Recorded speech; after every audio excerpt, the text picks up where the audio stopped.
To begin importing your designs, navigate to the Part menu and click Import. In the dialog box, you can set the default machine, material, and thickness. Next, click Add Files to open the file browser. You can easily select a single file or multiple files at once. Your selected parts instantly appear in a list.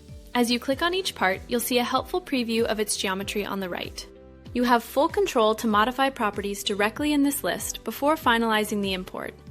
Here you can adjust the quantity for your parts and even set a specific rotation angle to ensure they are oriented perfectly for your project. This list gives you a complete overview of all imported parts. In the Layer Selection panel, you can assign different manufacturing processes to each layer, such as designating specific lines for cutting or for marking. To customize your import, uncheck any layers you wish to exclude, then click Apply and Make Parts to confirm your selection.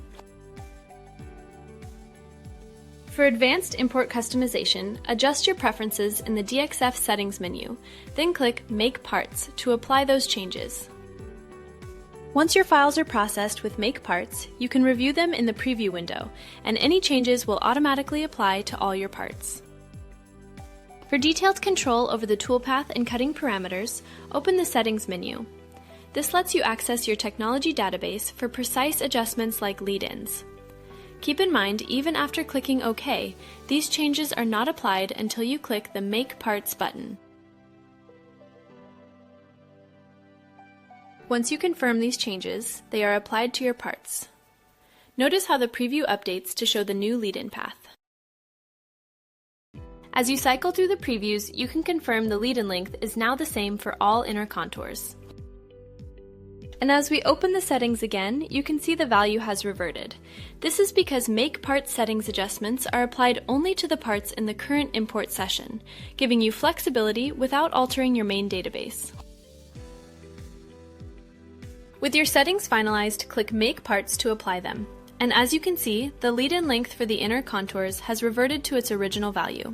The final step is to click Save and Add.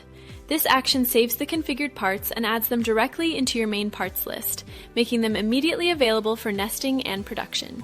You can see essential properties like the part's name and quantity at a glance.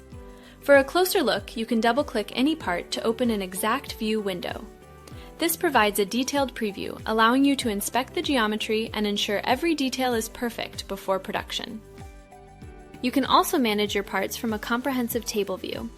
From here, it's easy to make quick edits, like changing the required quantity for an order, which instantly updates the part's properties across the system, ensuring everything stays in sync.